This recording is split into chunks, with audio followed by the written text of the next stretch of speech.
Hi Dan. He just looks so stupid, doesn't he, compared to how he does now. Welcome to another episode of Ask GCN Anything about cycling. Don't forget to get your questions in down in the comments and on Facebook, Twitter, Instagram and more using the hashtag TalkBack, which is going to be on screen right now.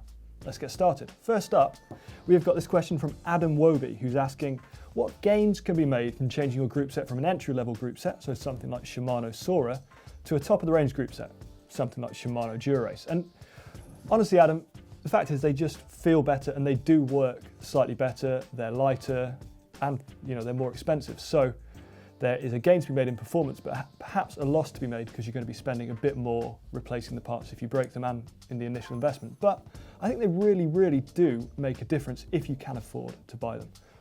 To prove that, here's Simon Richardson on the first ride on the brand new Dura Ace R9100 group set that is going to be available soon. So Shimano said they had three objectives with the new Dura Ace group set. To improve the aerodynamics, which I can't really comment on now. To improve the integration, which doesn't really affect the way it rides. And then also to minimise system loss. So essentially improve the efficiency of the system. Right, next up, we've got this question from Phil Willoughby. And Phil is asking, do any of you build your own wheels? And he says that he builds some of his and buys some of his. I think the answer, after a quick straw poll in the office, Phil, is that pretty much none of us build our own wheels. I wouldn't know where to start. I'm not sure Matt would either, neither would Simon. And Dan, however, does know how to true a wheel, which is a really important skill. Whether you build your own wheels or buy them, knowing how to get them straight again after a little knock, something good to know. Check it out in this video. To do this, you'll need to use your spoke key and tighten the spokes on the side of the wheel which you want to pull it over to. Start by the valve hole so that you know that you've gone all the way around. And using your spoke key, just do each spoke up half a turn, which means turning your spoke key anti-clockwise, and then recheck that it's in the center using your dishing tool. Yeah, like I said, knowing how to true a wheel is a really important skill to have, and it can even be useful mid-ride if you hit a pothole or something like that. Quick fire round now, and the first one is from Matthew5774, who asks, are 52mm deep section wheels okay for climbing? I'd say they're more than okay, Matthew. I think 52mm is relatively deep. It's probably medium depth now. They're sort of wheels that riders use in races like the Ardennes Classics, which are really hilly, hillier than most of us are going to do on a standard ride anyway. And while they're not the absolute lightest for climbing, if you own one set of wheels, mid-depth carbon fibre wheels for racing and training that are 52mm deep are going to be pretty good. They'll see you good in conditions that require aero wheels and conditions that require light wheels too. Next up, Brian Moe asks, how does Dan keep his hair fresh even after an epic ride? It's a mystery, Brian, a total mystery. None of us have got a clue, and if I did have a clue, my hair would look fresh before I even got on my bike, and it doesn't. Sandy Telfer has made a comment on Simon Richardson's hoodie strings, saying please sort it out and make them equal length. Just for you, Sandy, here you go. And I'm going to take this chance to remind you that all of our kit, our red hoodies, black hoodies, even some yellow t-shirts are available in the GCN shop, which is shop.globalcyclingnetwork.com, and there is a link to it down in the description. Simon Kostranik, apologies for the pronunciation, Simon. Hi there, what is the best way to clean the inside of a water bottle? I think first up, if you've got a dishwasher, use it because the dishwasher is probably going to do a better job than you are. If you don't have a dishwasher, get something like a bottle brush. I think often baby bottle brushes are really good because they obviously need to be really sterile, and just clean them out really, really well. If you need to use boiling or hot water to get some stuff out, do that. But clean bottles are really important because you don't want to get sick mid-ride or anything like that. That would be seriously, seriously grim. Second to last question in the quickfire round from Le Poursuivant, I think. So again, apologies for the pronunciation. Should I put my heart rate monitor strap under or over my base layer?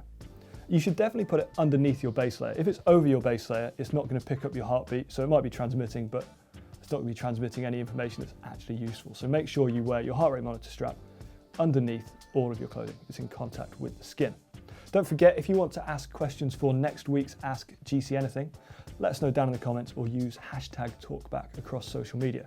Next up, we have a really good question from B3, who asks, how well will a gravel bike keep up with a road-specific bike? Do the wider tyres and fork really impact your speed enough to make much of a difference? That is It's a difficult one to say. On the road, a gravel bike with gravel-specific tyres will be a little bit slower. So that's not to say it's going to be much slower, and if you were riding with someone who's on a road-specific bike, you'd probably be able to keep up with them. But a gravel bike does open up a ton of possibilities. You can go off-road for a bit, do all sorts of stuff. But if you've got a road bike that you want to ride off-road, we've got this how-to video to tell you how to ride gravel roads on your standard road bike. Riding gravel roads is kind of fashionable now, but many of us have been doing it for years regardless, on roads just like this, which happens to be the Colle della Finestra in Italy. Yeah, but you do need to adapt your riding style to be safe and to get the most out of it.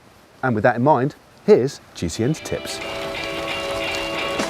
Thank you for all of your questions this week. Don't forget to ask yours for the next show down in the comments. Our final question for today is from Abhishek Kandal, who's asking, does raising your handlebars make a difference in performance? That's a really complicated one. Definitely changing your position on the bike will make a difference to your performance, whether that's positive or negative.